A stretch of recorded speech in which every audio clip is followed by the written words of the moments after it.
आज हम शाखा खाते को बनाना सीखेंगे, जिसमें हम यह देखेंगे कि जब शाखा को बीजक मूल्य पर माल भेजा जाता है, तब बीजक मूल्य एवं लागत मूल्य के अंतर की राशि को किस प्रकार शाखा खाते में लिखा जाता है।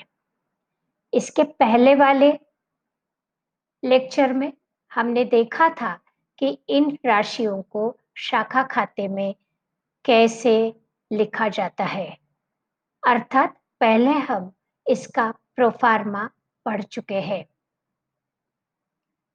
आशा करती हूँ कि आपने वो प्रोफार्मा अच्छे से समझ लिया होगा और याद भी किया होगा। तो उस प्रोफार्मा का उपयोग करने के लिए आज हम पहले देखेंगे कि अंतर की राशि कैसे निकाली जाती है और उसे प्रोफार्मा में कैसे लिखा जाता है। आज का हमारा उद्देश्य यह मानकर सवाल हल करना है कि यदि हमें बीजक मूल्य को भेजे गए माल की दर लागत मूल्य पर दी है, तो हम अंतर की राशि कैसे ज्ञात करेंगे। इस प्रकार के अंतर को याद करने के लिए फॉर्मूला है amount into rate upon 100 plus rate. अर्थात यदि प्रश्न में हमको दिया है कि शाखा को 20,000 रुपए का माल लागत मूल्य में 25% जोड़कर भेजा जाता है, तो 20,000 रुपए के माल के अंतर की राशि को ज्ञात करने के लिए हम उपरोक्त सूत्र का उपयोग करेंगे, जो 20,000 इंटू 25 बटे 125 होगा और ये आया हुआ उत्तर जो 4,000 रुपए है, उसे हम अंतर की राशि के रूप में मानेंगे और शाखा खाते में समायोजित करेंगे। आइए अब इस सूत्र का उपयोग करते हुए एक उदाहरण लेते हैं और प्रश्न को हल करने की कोशिश करते हैं। आपको स्क्रीन पर एक प्रश्न दिया हुआ है, जिसमें आपको सूचना दी है कि शाखा को माल लागत में 25% जोड़कर भेजा जाता है। आपके सामने जो प्रश्न है वो ऐसी शाखा का है जो मुख्यालय से बीजक मूल्य पर माल प्राप्त करती है तथा नगद एवं उधार विक्रय करती है। इस प्रश्न में ओपनिंग स्टॉक 75,000 रुपए, goods sent by head office 5,46,000 रुपए और क्लोजिंग स्टॉक 90,000 रुपए जो बीजक मूल्य पर दिखाया है, उसके बीजक मूल्य एवं लागत मूल्य के अंतर की राशि को हमें ज्ञात करना होगा। उसके पहले हम देनदारों का खाता बना लेते हैं, क्योंकि प्रश्न में हमें देनदारों का ओपनिंग बैलेंस 42,000 रुपए दिया है। देखिए फिर से एक बार मैं प्रश्न खोलती हूँ आपके सामने। उसमें हमें देनदारों का ओपनिंग बैलेंस 42,000 रुपए दिया है। देनदारों से प्राप्त राशि 1,98,000 रुपए दी है और क्रेडिट सेल्स 2,10,000 दिए हैं। देनदारों का क्लोजिंग बैलेंस प्रश्न में हमें नहीं दिया है, इसलिए ओपनिंग डेटर्स के 42,000 रुपए, क्रेडिट सेल्स के 2,10,000 रुपए और कैश रिसीव्ड फ्रॉम डेटर्स के 1,98,000 रुपए सबसे पहले हम देनदारों के खाते में इस प्रकार लिखेंगे। डेबिट में ओपनिंग बैलेंस के रूप में 42,000 लिखेंगे। डेबिट में क्रेडिट सेल्स के 2,10,000 रुपए लिखेंगे। क्रेडिट में कैश रिसीव्ड फ्रॉम डेटर्स 1,98,000 रुपए लिखेंगे और क्रेडिट में देनदारों का क्लोजिंग बैलेंस जो बैलेंसिंग फिगर के रूप में हमारे पास आएगा 54,000 रुपए लिखेंगे। इस खाते में से ओपनिंग बैलेंस 42,000 रुपए, कैश रिसीव्ड फ्रॉम डेटर्स 1,98,000 रुपए और क्लोजिंग बैलेंस 54,000 रुपए को शाखा खाते में लिखेंगे। लेकिन क्रेडिट सेल्स के 2,10,000 रुपए शाखा खाते में हम नहीं लिखेंगे। अब हम अंतर की राशियों को पहले ज्ञात कर लेते हैं।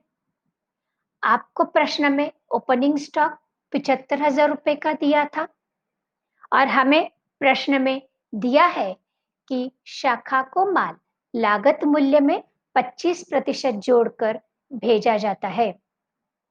इसलिए हम सूत्र का उपयोग करेंगे amount into rate upon 100 plus rate.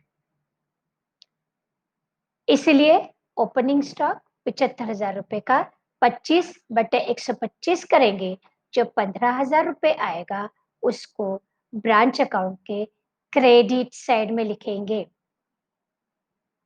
याद है ना आपको, हमने जब प्रोफार्मा सीखा था तब हमने यह तय किया था कि बीजक मूल्य पर जिस शीर्षक को जहां दिखाया जाता है उसके विपरीत पक्ष में अंतर की राशि को समायोजित करेंगे। इस नियम के तहत ओपनिंग स्टॉक को बीजक मूल्य पर शाखा खाते में डेबिट साइड में लिखा जाता है, इसलिए अंतर को हम क्रेडिट साइड में लिखेंगे। मुख्यालय द्वारा भेजा गया माल 5,46,000 रुपए है, जिसको डेबिट साइड में हम 5,46,000 रुपए पर लिखेंगे, लेकिन इसका अंतर जो 25/125 करने के पश्चात 1,09,200 रुपए आएगा, उसे शाखा खाते में क्रेडिट साइड में लिखेंगे।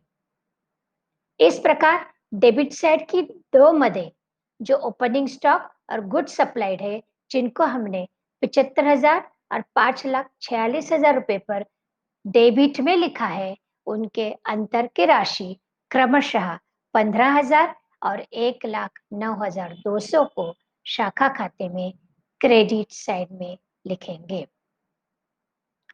क्लोजिंग स्टॉक को शाखा खाते में हमेशा क्रेडिट साइड में लिखा जाता है और बीजक मूल्य पर माल प्राप्त करने वाली शाखा इसे बीजक मूल्य पर ही लिखती है।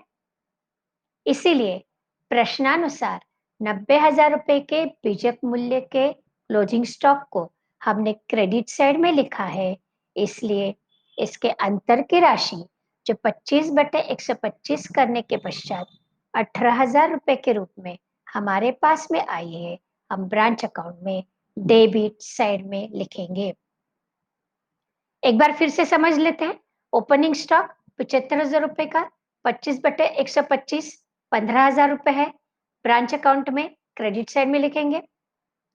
गुड सप्लाइड 5,46,000 रुपए का 25/125 1,09,200 रुपए है, जो ब्रांच अकाउंट में क्रेडिट साइड में लिखेंगे। क्लोजिंग स्टॉक 90,000 का 25/125 18,000 रुपए है, जो ब्रांच अकाउंट में डेबिट साइड में लिखेंगे। इसको लिखेंगे कैसे? इसको इस प्रकार लिखेंगे जो अकाउंट आपके सामने स्क्रीन पर है। ओपनिंग स्टॉक प्रश्नानुसार 75,000 रुपए दिया है, जिसको हमने डेबिट किया। ओपनिंग डेटर्स प्रश्नानुसार 42,000 रुपए के हैं, जिनको हमने डेबिट किया। मुख्यालय ने 5,46,000 रुपए का माल भेजा है, जो गुड सप्लाइड अकाउंट से हमने डेबिट किया, अर्थात बीजक मूल्य पर ही किया।